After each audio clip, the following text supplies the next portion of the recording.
மேகதாட்டு விஷயத்துல எதிர்ப்பு தெரிவிக்க தமிழகத்துக்கு உரிமை இல்லை என்று காங்கிரஸ் துணை முதல்வரான டி.கே. சிவகுமார் சொல்லி இருக்கிறார். இதை எப்படி விஜய் எதிர்கொள்ள போகிறார்? காங்கிரஸ் தயவுலதான் விஜயனுடைய அரசே ஓடிக்கொண்டிருக்கிறது. அப்படிங்கிறப்போ நோக்கம் போல பேச ஆரம்பிச்சிட்டாங்க.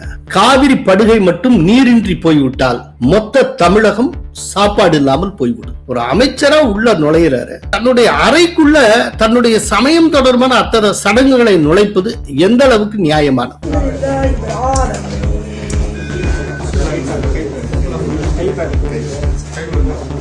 ஆக்சுவலா ஒரு பிராமணரான ரமேஷ் அறநிலையத்துறை அமைச்சரானதுக்கே அத்தனை எதிர்ப்பு. இல்ல அவர் வேதகோஷம் முழங்க இந்த சீட்ல உட்கார்ந்து இருந்தானே என்ன ஆயிருக்கும்? இந்த விதமான எந்த எதிர்ப்பு ஷாஜகானுக்கு கிடையாது. கோலஹலாஸ் டிவி யூடியூப் சேனல், இது வாய்மையின் எக்காலம். விஸ்வரூபம் எடுக்கிறதே மேகதாட்டு அணை விவகாரம். வணக்கம் நண்பர்களே, மீண்டும் மேகதாட்டு அணை விவகாரம் விஸ்வரூபம் எடுத்திருக்கிறது. காவிரியின் குறுக்கே மேகதாட்டு என்கிற இடத்தில் ஒரு சிறிய அளவிலான அணை கட்டுகிற ஒரு திட்டத்தை தொடர்ந்து கர்நாடகம் வலியுறுத்தி வருகிறது. அதனுடைய முத்தாய்ப்பாக கடந்த வியாழக்கிழமை கர்நாடக மாநிலம் சாம்ராஜ் நகர் மாவட்டத்தில் கொள்ளேக்கால் என்கிற இடத்தில் அந்த மாநிலத்தின் துணை முதல்வரும் நீர்ப்பாசனத்துறை அமைச்சருமான டி.கே. சிவகுமார் செய்தியாளர்களிடம் பேசினார். அப்ப அவர் என்ன சொல்லியிருந்தார் அப்படின்னா, மேகதாட்டு அணைக்கு விரைவிலேயே அடிக்கல் நாட்டப்படும். மேகதாட்டு அணை குறித்து எந்த கேள்வியும் எழுப்புவதற்கு தமிழகத்துக்கு உரிமை இல்லை. இதை மத்திய நீர் ஆணையம் மட்டுமே முடிவு செய்ய முடியும். மேகதாட்டு அணை தொடர்பான திட்ட அறிக்கை தயார் செய்யப்பட்டு வருகிறது. அதற்கென்று தனி அலுவலகத்தையே நாங்கள் திறந்து விட்டோம். மேகதாட்டு அணை கட்டுகிற பட்சத்தில் அதனால் மூழ்கடிக்கப்படும் வனப்பகுதிக்கு ஈடாக அதற்கு மாற்றாக தருவதற்கு ஒரு பெரும் நிலப்பரப்பை தேடும் பணியில் நாங்கள் ஈடுபட்டு இருக்கிறோம். விரைவில் அதற்கு மாற்றான ஒரு நிலப்பரப்பை நாங்கள் கண்டறிந்து விடுவோம் என்று டி.கே. ಶಿವಕುಮಾರ್ சொல்லியிருக்கிறார். ತಮಿಳುನಾಡಿಗೆ ಯಾವ ತರದ ಹಕ್ಕಿಲ್ಲ. ತಮಿಳುನಾಡು ಏನಿದ್ರು ಕೂಡ CWCಗೆ ಹೋಗಿ CWC ಅವರು ಇದರ ಬಗ್ಗೆ ಮಾಡಬೇಕು ಅನ್ನೋದು. ಮೇಕೆದಾಟು ಆಫೀಸ್ ಓಪನ್ ಮಾಡಿದ್ದೇವೆ. ಜಮೀನನ್ನು ಗುರುಸ್ತಾ ಇದ್ದೇವೆ. ಫಾರೆಸ್ಟ್ ಜಮೀನಿಗೆ ಆಲ್ಟರ್ನೇಟಿವ್ ಜಮೀನು ಕೊಡಬೇಕು ಅಂತ ಗುರುಸ್ತಾ ಇದ್ದೇವೆ. சென்ட்ரல் கவர்மெண்ட் பர்மிஷன் கொண்ட மேலே அதனை பூமி பூஜை ಮಾಡ್ತೇವೆ. அதுல ரெண்டு முக்கியமான விஷயம் என்ன அப்படின்னா, விரைவில் மேகதாட்டுக்கு நாங்க அடிக்கல் நாட்டிடுவோம். ரெண்டாவது, இதற்கு எதிர்ப்பு தெரிவிக்க தமிழகத்துக்கு எந்த உரிமையும் கிடையாது அப்படின்னு சொல்லி இருக்கிறார். ஆக்சுவலா காவிரி நதிநீர் பிரச்சனை தொடர்பாக வந்திருக்கக்கூடிய கடைசி தீர்ப்பிலேயே காவிரியின் குறுக்கே எந்த ஒரு அணை கட்ட வேண்டும் என்று சொன்னாலும் அதனுடைய ஸ்டேக் ஹோல்டர்ஸ், அது சம்பந்தப்பட்ட மாநிலங்கள் எல்லா மாநிலங்களிடமிருந்தும் சம்மதம் பெற்றாக வேண்டும் அப்படிங்கிற ஒரு ஷரத்தே இருக்கு. பாண்டிச்சேரி உள்பட பாண்டிச்சேரிட்ட கூட அனுமதி கேட்டாக வேண்டும். அப்படிங்கிறப்போ டி.கே. சிவகுமார் என்ன சொல்லி இருக்கிறார்னா, இது பற்றி எதிர்ப்பு தெரிவிக்க தமிழகத்துக்கு உரிமையே இல்லை அப்படின்னு சொல்லி இருக்கிறார். சோ இது மீண்டும் பெரிய விஷயமாக மாறி இருக்கிறது. இதற்கு ரொம்ப பொருத்தமான விதத்திலும் பொறுப்பான விதத்திலும் எதிர்வினையாற்றி இருக்கக்கூடிய ஒரே தலைவர் எடப்பாடி பழனிசாமி அவர்கள் தான். அவர் நேற்றுக்கு ஒண்ணு ரொம்ப தெளிவா ஒண்ணு சொல்லி இருக்கிறார். எப்படி இப்படி திடீர்னு மேகதாட்டு அணை பற்றி அதுவும் இந்த காலகட்டத்துல பேசுறாங்க? அப்படி பேசுவதற்கு டி.கே. சிவகுமாருக்கு எங்கிருந்து தைரியம் வந்தது? ஒரே காரணம், இன்னைக்கு காங்கிரசுடைய தயவுல விஜய் தலைமையிலான அந்த பொய்க்கால் குதிரை அரசு இயங்கி கொண்டிருக்கிறது. இப்ப காங்கிரசினுடைய 5 பேரு காலை வாரி விட்டா எல்லாமே சிக்கலாயிரும். இன்னைக்கு விஜய் அரசுடைய குடிமி காங்கிரஸ் கையில் மாட்டிக்கொண்டிருக்கிறது.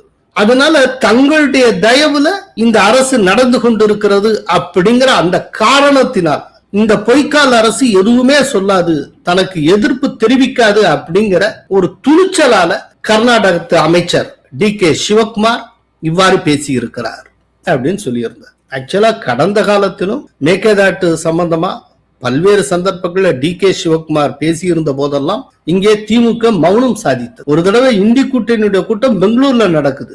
அதே டயத்தில் தான் இந்த மேகதாட்டு விவகாரமும் சூடு பறக்க பேசப்பட்டு கொண்டிருந்தது. அந்த டயத்துல மெனக்கெட்டு ஸ்டாலின் பெங்களூர் போறார். பெங்களூர் போய் அவருக்கு அடுத்த சீட்ல டி.கே. சிவகுமார் அமர்ந்து இருக்கிறார். இந்த ஸ்டாலின் நினைத்திருந்தால் மேகதாட்டு பற்றி அப்படியே அவர்கிட்ட பேசியிருக்கலாம். ஏன்னா அவர் தான் அந்த மாநிலத்துடைய நீர்ப்பாசனத்துறை அமைச்சர். ஒரு வார்த்தை கூட பேசல. பெங்களூர்ல போய் அரசியல் பேசிட்டு வந்தாரே ஒழிய தமிழ்நாட்டு மக்களின் நலனுக்காக மேகதாட்டு அணையை நிறுத்துங்கள், அது கூடாது அது இரு மாநிலத்துக்கு நன்மை பயக்கிற திட்டம் அல்ல அப்படிங்கறத சொல்லி இருக்கணும்ல, சொல்லவே இல்லை. இப்போ கேட்கவே வேண்டாம், காங்கிரஸ் தயவுல தான் விஜயனுடைய அரசே ஓடிக்கொண்டு இருக்கிறது. அப்படிங்கிறப்போ நோக்கம் போல பேச ஆரம்பிச்சிட்டாங்க. எதிர்ப்பு தெரிவிக்க தமிழகத்துக்கு உரிமை இல்லை அப்படிங்கிறாங்க. திட்ட அறிக்கையை நாங்கள் தயாரிக்க ஆரம்பித்து விட்டா அதுக்குன்னு ஆபீஸே போட்டாச்சு அப்படிங்கிறாங்க. சோ கிட்டத்தட்ட ஒரு எல்லை மீறி போய் கொண்டு இருக்கிறது. இப்போ இந்த டைத்துல ஒரு நாலேஜ் சேக்குக்கு முதல்ல மேக்கே தாட்டுன்னா என்ன, என்னமோ அதனால தமிழகம் பாதிக்கும்ங்கிறாங்களே. எப்படி பாதிக்கும், என்ன பாதிக்கும், அது ஏன் இந்த மேக்கே தாட்டுங்கிற அணை வரக்கூடாதுன்னு நாம விரும்புகிறோம். அப்படி வருவது ஏற்கனவே கொடுக்கப்பட்டிருக்க காவிரி நதிநீர் தொடர்பான தீர்ப்புக்கே எப்படி முரணானது, இதையெல்லாம் கொஞ்சம் பார்க்கணும். சும்மா இந்த அரசியலா பேசிட்டு போறதுல அர்த்தம் இல்லை, கொஞ்சம் விஷயமும் நம்ம தெரிஞ்சுக்கணும். ஃபர்ஸ்ட் மேக்கே தாட்டுன்னா என்ன அப்படிங்கறத பார்ப்போம். அதாவது கர்நாடக மாநிலம் ராமநகரம் மாவட்டம் கனகபுரா வட்டத்தில் அமைந்திருக்கக்கூடிய காவிரி ஆற்றின் ஒரு குறுகலான பகுதியை குறிக்கக்கூடிய சொல் மேக்கே தாட்டு. இதை ஆடுகாண்டும் காவிரி என்று கூட அழைப்பார்கள். காவிரி ஆறும் ஆர்காவதி ஆறும் சங்கமம் என்கிற இடத்தில் இணைகின்றன. இதன் அருகே காவிரியானது ஆழமான குறுகிய பாறைகளின் வழியாக பாய்ந்து தமிழகத்தை அடைகிறது. இந்த இடத்தில் ஒரு ஆடு கூட காவிரியை தாண்டி விடலாம். சோ இந்த பொருள்ல தான் மேக்கே தாட்டு அப்படிங்கிற பெயர் வந்தது. கன்னட மொழியில மேக்கே என்றால் ஆடு, தாட்டு என்றால் தாண்டுதல்னு பொருள். சோ ஒரு ஆடு கூட அப்படி ஜம்ப் பண்ணிடலாம், தாண்டிடலாம். அந்த அளவுக்கு குறுகலான ஒரு சின்ன ஒரு கேப் வழியா காவிரி நதி நீர் பாய்கிறது. இந்த இடத்துக்கு தான் மேக்கே தாட்டுன்னு பேரு.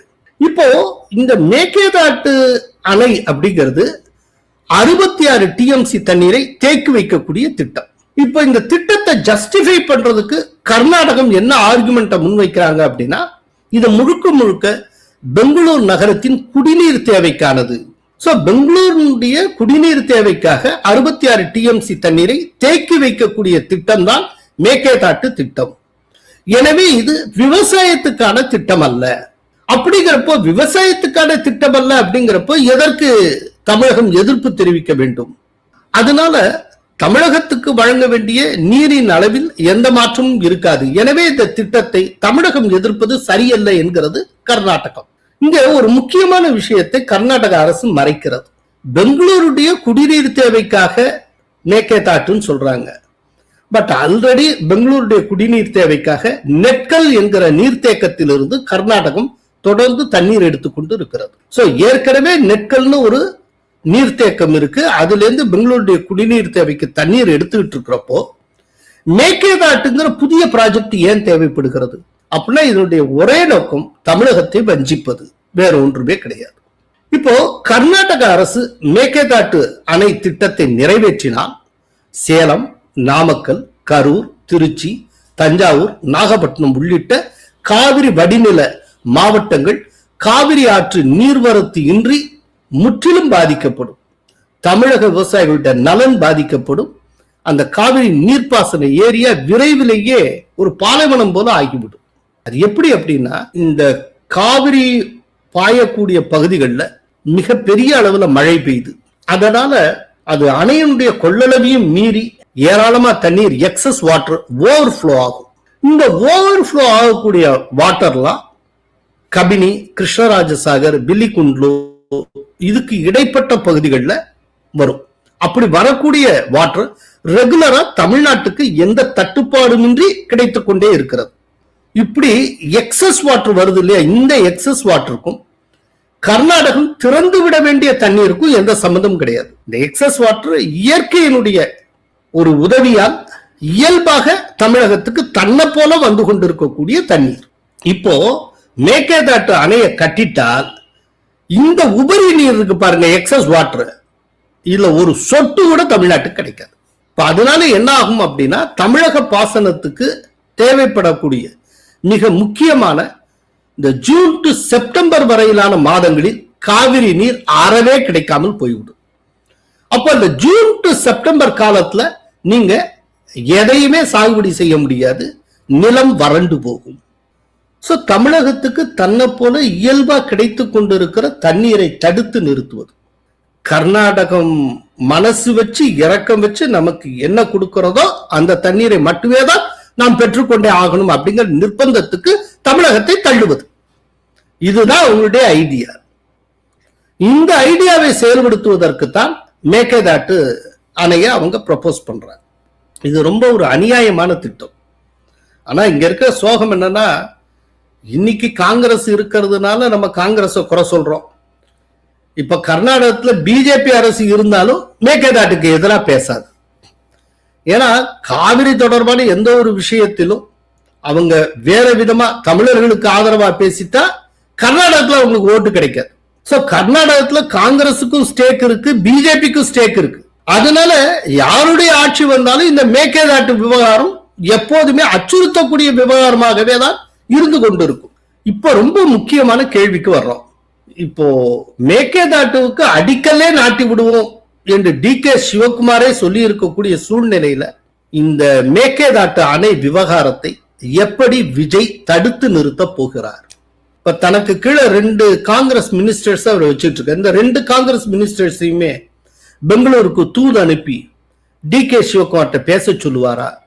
காங்கிரஸ் தலைமையிட்ட தனக்கு இருக்கக்கூடிய செல்வாக்கு பயன்படுத்தி மேகதாட்டு அணை விவகாரத்தை கர்நாடக அரசு கைவிடுமாறு ஏதாவது செய்வாரா? சாதித்து காட்டுவாரா விஜய்? பார்க்கணும். சும்மா அந்த சினிமால வர்ற மாதிரி வசனம் பேசிட்டு அப்படியே கையாட்டிட்டு பார்த்தையா அப்படிலாம் சொல்லிட்டு இருக்கோம். இங்க இப்போ வந்தாச்சு, ஆட்சிக்கு வந்தாச்சு. இது மாதிரி இன்னும் அடுத்தடுத்து ஒவ்வொரு இஷ்யூவா வரும். இப்ப மேகதாட்டு இஷ்யூ வந்து ஃபர்ஸ்ட் இஷ்யூ. அவர் அட்ரஸ் பண்ணியே ஆக வேண்டிய மிகப்பெரிய இஷ்யூ. தமிழனுடைய ஜீவாதார நலன் பற்றிய இஷ்யூ. காவிரி நதிநீர் தொடர்பான ஒரு முக்கியமான விவகாரம். இந்த விவகாரத்தை எப்படி வெற்றிகரமாக விஜய் அரசு கையாள போகிறது என்பதை நாம் பார்க்க இருக்கிறோம். இந்த விஜயுடைய அரசுல பங்கேற்றுக் கொண்டு இருக்கக்கூடிய காங்கிரஸ் தான் தமிழர்களுக்கு எதிராக, தமிழகத்துக்கு எதிராக இப்ப சவால் விட்டு இருக்கிறது. மேகதாட்டு விஷயத்துல எதிர்ப்பு தெரிவிக்க தமிழகத்துக்கு உரிமை இல்லை என்று காங்கிரஸ் அமைச்சரான, காங்கிரஸ் துணை முதல்வரான டி.கே. சிவகுமார் சொல்லி இருக்கிறார். இதை எப்படி விஜய் எதிர்கொள்ள போகிறார்? எப்படி சமாளிக்க போகிறார்? நாளைக்கு அந்த உபரி நீர் சுத்தமா வர்றது நின்று போச்சுன்னா அதுக்கு யாரு பொறுப்பு? அப்புறம் ஜூன் டு செப்டம்பர் சாகுபடி விவசாயம் என்ன ஆகும்? காவிரி படுகை மட்டும் நீரின்றி போய்விட்டால் மொத்த தமிழகம் சாப்பாடு இல்லாமல் போய்விடும். மொத்த தமிழகத்துக்கு அன்னதாதாவா இருக்கக்கூடியது இந்த காவிரி நிலப்பகுதி. அதை மறந்துடாதீங்க. அப்போ என்ன செய்யணும்? இப்ப காங்கிரஸோட இருக்கக்கூடிய நெருக்கத்தை பயன்படுத்தி மேகதாட்டு அணையை கர்நாடக அரசு கைவிடுமாறு செய்ய வேண்டும், அல்லது தற்காலிகமாக வேணும் அதனை ஒத்தி போட செய்ய வேண்டும். இதுல ஏதேனும் ஒன்றை அவர் செய்தாக வேண்டும். ஆனா ஒண்ணு, கர்நாடகத்துல எலெக்ஷன் வந்தாச்சுன்னா அதுக்கு 1 வருஷத்துக்கு முன்னாலேருந்து அவங்க ரெகுலரா, அது பிஜேபியும் சரி காங்கிரஸும் சரி, மேகதாட்டை கையில் எடுத்துருவாங்க. ஏன்னா அது அவங்களுடைய ஓட் கேச்சர். அது கட்டாயம் அந்த இஷ்யூ அவங்களுடைய பெர்மனன்ட் மெனுல ஒண்ணு. அதை எப்படி நாம சமாளிக்க போறோம், விஜய் அரசு எப்படி சமாளிக்க போகிறது அப்படிங்கறத பொறுத்திருந்து பார்க்கணும். அமைச்சர் ஷாஜகான் தனது அலுவலகத்தில் பணியை தொடங்கிய போது நடந்தவற்றை கவனித்தீர்களா? கவனிச்ச. அவர் அமைச்சராக தன்னுடைய அறையில் பொறுப்பேற்கிறார். அப்போ ஒரு இஸ்லாமிய சமய சான்றோர் ஒருவர் அவர் யாரோ குர்ஆன் ஓத, அதன்படி அவர்களுடைய சடங்கு முறைப்படி சில காரியங்கள் செய்துவிட்டு அப்புறம் சீட்ல அமர்கிறார்.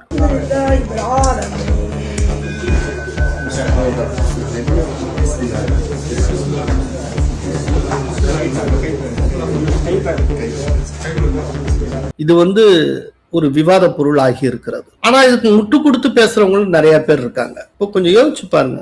அறநிலையத்துறை அமைச்சராக ரமேஷ் அவர்கள் பொறுப்பேற்றிருக்கிறார். இப்ப ரமேஷ் அவர்கள் தன்னுடைய அமைச்சர் அறையில பொறுப்பேற்பதற்கு முன்பாக, அந்த நாற்காலில் அமர்வதற்கு முன்னால வேத கோஷம் முழங்க, வேத பாராயணத்துடன் பல மந்திரங்கள்லாம் சொல்ல, அவர் அங்க ஒரு சமய தலைவரை வரவழைச்சு அவர் காலில் விழுந்து நமஸ்காரம் பண்ணிட்டு அதுக்கப்புறம் அந்த சீட்ல உட்கார்ந்தாருன்னா இப்ப என்னென்ன நடந்திருக்கும்? முதல் அறிக்கை வீரமணிட்டேந்து வந்திருக்கும். ஆக்சுவலா ஒரு பிராமணரான ரமேஷ் அறநிலையத்துறை அமைச்சரானதுக்கே அத்தனை எதிர்ப்பு. இல்ல அவர் வேதகோஷம் முழங்க ஃபுல் ரிச்சுவல்ஸோட அந்த சீட்ல உட்கார்ந்து இருந்தானே என்ன ஆயிருக்கும். ஆனால் இது எதுவும் இந்த விதமான எந்த எதிர்ப்பும் ஷாஜகானுக்கு கிடையாது. ஏன்னா அவர் எப்படி வேணாலும் இருந்துக்கலாம். அவர் ஒரு அமைச்சரா உள்ள நுழையிறாரு. தன்னுடைய அறைக்குள்ள தன்னுடைய சமயம் தொடர்பான அத்தனை சடங்குகளை நுழைப்பது எந்த அளவுக்கு நியாயமானது? இங்க தமிழ்நாட்டுல சிறுபான்மையினர் அப்படின்னு சொன்னா கிறிஸ்தவர்கள் இருக்கிறார்கள், பௌத்தம் சார்ந்தவர்கள் இருக்கிறார்கள், சமணர்கள் இருக்கிறார்கள். இவங்க எல்லாருமே தான் சிறுபான்மையினர். சிறுபான்மையினர்னாலே முஸ்லிம்ஸ் கிடையாது. முன்னால சிறுபான்மை நலத்துறை அமைச்சரா நஜ்மா ஹெப்துல்லா பொறுப்பேற்று இருந்தார். அப்ப அவர் ஒன்னு தெளிவா சொன்னார், நான் சிறுபான்மை நலத்துறை அமைச்சர் தானே ஒழிய முஸ்லிம் நலத்துறை அமைச்சர் அல்ல. இது எல்லாருமே ஞாபகத்தில் வச்சுக்கணும். மைக்ரோ மைனாரிட்டியா இருக்கக்கூடிய பார்சிஸ், ஜெயின்ஸ் இவங்களும் இந்த சிறுபான்மைங்கிற கேட்டகரியில வர்றாங்க. என்னவோ சிறுபான்மையினாலும் முஸ்லிம்ஸ் அப்படியே சொல்லி குரூம் பண்ணிட்டீங்க. நான் சிறுபான்மை நலத்துறை அமைச்சர் தானே ஒழிய முஸ்லிம் நலத்துறை அமைச்சர் அல்ல அப்படிங்கறத ரொம்ப தெளிவா நஜ்மா ஹெப்துல்லா பதிவு செய்திருந்தார். இந்த டயத்துல ஷாஜகான் நஜ்மா ஹெப்துல்லாவினுடைய வார்த்தைகளை நினைவு கூறுவது சரியாக இருக்கும்.